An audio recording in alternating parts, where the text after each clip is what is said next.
Morning children. पिछले module में हमने आपको परिचित कराया वाक्य के और वाक्य के विभिन्न अंगों से। वाक्य यानी सेंटेंस, जब हम विभिन्न शब्दों को जोड़ते हैं और उन शब्दों के द्वारा कोई अर्थ व्यक्त होता है या स्पष्ट होता है तो वो शब्द समूह वाक्य कहलाता है।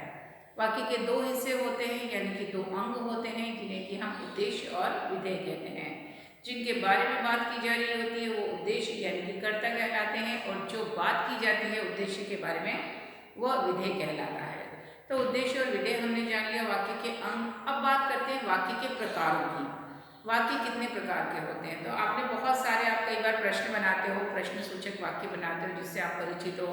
कई बार आप साधारण वाक्य लिखते हो, कई नई लगाकर लिखते हो। तो वाक्य के कई सारे रूप हैं और वाक्यों को बहुत अलग अलग प्रकार के यानी वर्गों में बांटा गया है। तो अब वाक्यों के प्रकार कौन से हैं और किस आधार पर उन्हें बांटा गया है, उन्हें हम जान लेते हैं वाक्यों के वर्गीकरण में।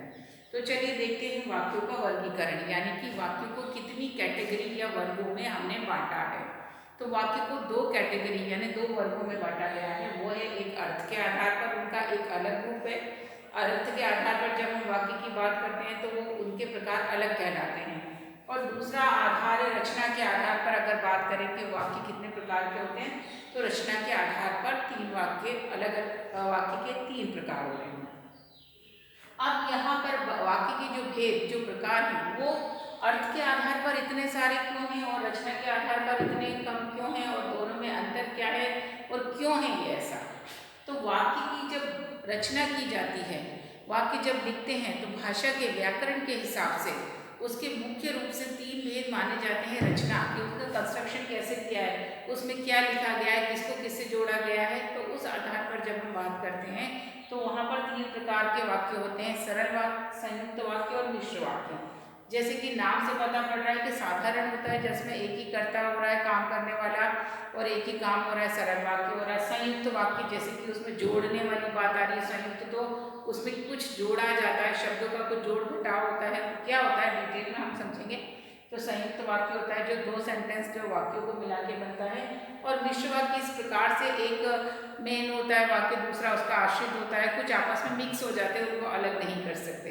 तो इस प्रकार से इन जो वाक्यों की बात की जाती है रचना की, वो थोड़ी सी कॉम्प्लिकेटेड, थोड़ा सा हमको समझना पड़ता है क्योंकि इसमें रचना करते समय ध्यान रखा जाता है कि कितनी क्रिया है, कर्म है कि नहीं है। उस आधार पर वाक्य कैसे बना है वो यहाँ पर की जाती है।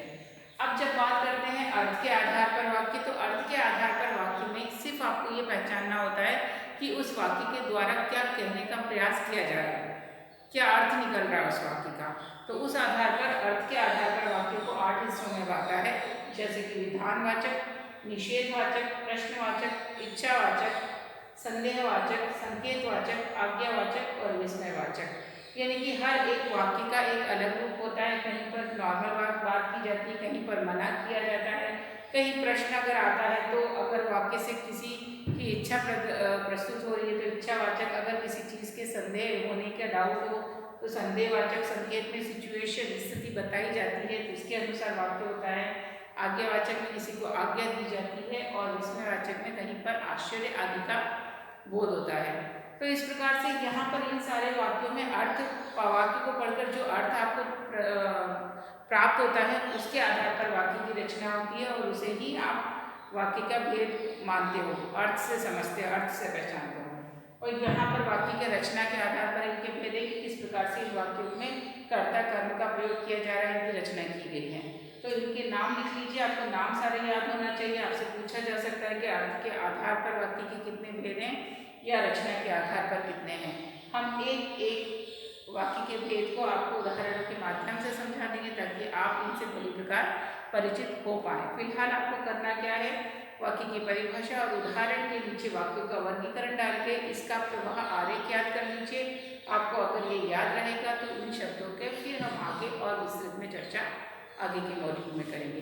तब तक ये अभ्यास अपनी नोटबुक में कर लीजिए और इनके नामों को याद कर लीजिए। हम मिलेंगे आपसे अगले मॉड्यूल में इनकी डिटेल यानी कि विस्तृत वर्णन और चर्चा के साथ। तब तक के लिए टेक केयर, बाय।